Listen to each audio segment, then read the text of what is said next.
Hello friends, welcome back. This is CA Uma Dhupar, and today here I'm going to talk about the amendment that has come in your CA Inter Audit exam for November 2020. So now let's see. Now you can see on the screen that you can see that this is the notification which is given by ICAI. Okay so इसके अंदर जो amendment है वो कौन से chapter में है. First of all will talk about that. ये चैप्टर है हमारा audit of items of financial statement. आपको याद होगा इस वाले चैप्टर के अंदर हमने दो चीज़ों के कैप्शंस को स्टडी किया था. One was balance sheet and one was P&L.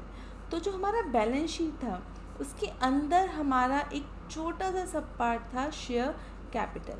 और शेयर कैपिटल के अंदर हमने एक छोटा सा टॉपिक किया था जिसका नाम था share issued at discount, when shares are issued at discount. तो ये जो छोटी सी अमेंडमेंट है ये हमारी बेसिकली इसके अंदर की ही आई है. तो जब भी हम कोई भी प्रोविज़न कंप्लाई नहीं करेंगे when we issue share at discount, तो उस केस में कंपनी के ऊपर पेनल्टी लगेगी. तो बेसिकली जो अमेंडमेंट है ये उसी पेनल्टी के ऊपर है. ओके चलिए सबसे पहले अब लोग इस चीज़ को रीड करेंगे. Okay, where any company fails to comply with the provision of such section.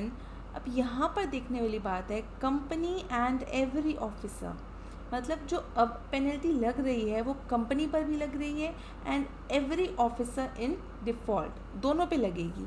और वो कितने की पेनल्टी होगी? Penalty which is extended to an amount equal to amount raised through the issue of shares at discount. मतलब जितना भी amount इकट्ठा करा गया है शेयर्स को डिस्काउंट पे इशू करके वो सारा अमाउंट और ₹5 lakh which ever is less. मतलब जितना भी अमाउंट इकट्ठा करा शेयर्स को डिस्काउंट पे इशू करके वो अमाउंट और ₹5 lakh which ever is less. Okay, और इसके अलावा कंपनी के ऊपर कुछ एडिशनल पेनल्टी भी लग रही है. वो क्या है कि कंपनी को वो सारी अमाउंट रिफ़ंड करनी है जो उन्होंने डिस्काउंट पर शेयर्स को इशू करके ली है. भाई ऑब्वियस सी बात है, कंपनी डिस्काउंट पे शेयर्स इशू करे तो ऑब्वियसली वो अमाउंट अब वापस भी करनी है. तो कंपनी जब वो अमाउंट वापस करेगी तो कंपनी वो अमाउंट इंटरेस्ट के साथ वापस करेगी और इंटरेस्ट रेट होगा 12% पर एनम और वो कैलकुलेट होगा from the date of issue.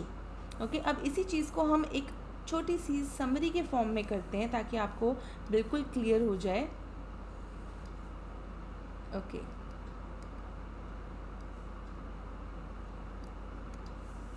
तो अभी हम यहाँ पे पहले बात करेंगे उस पेनल्टी की जो कि कंपनी पर भी लग रही है और कंपनी के साथ साथ ऑफिसर्स पर भी लग रही है. और वो पेनल्टी क्या है?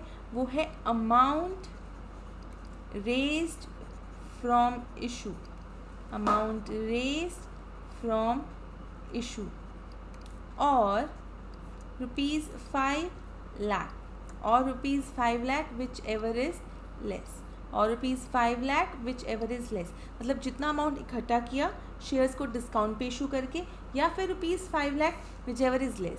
और साथ में कंपनी के ऊपर एक एडिशनल पेनल्टी लग रही है. वो क्या है पेनल्टी? भाई वो है काम आपका रिफ़ंड करने का. भाई एक्चुअली है उस रिफ़ंड को इंटरेस्ट के साथ वापस करना. Refund with interest,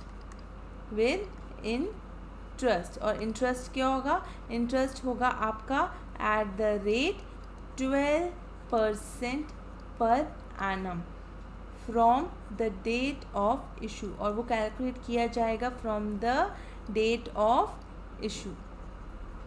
so basically officer और कंपनी पर दोनों पर क्या पेनल्टी लगेगी? ऑफिसर्स हुआ इन डिफ़ॉल्ट तो उन पर क्या लगेगी? Amount raised from the issue, amount raised from the issue और ₹5 lakh which ever is less.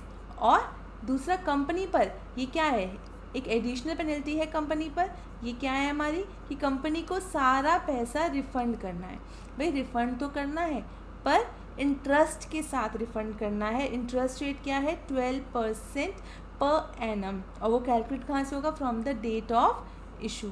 सो एक छोटी सी अमेंडमेंट थी आपकी आपके सीए इंटर के ऑडिट एग्ज़ाम नवंबर 2020 के लिए। सो प्लीज़ आप इस अमेंडमेंट को ज़रूर करके जाइएगा। Thank you.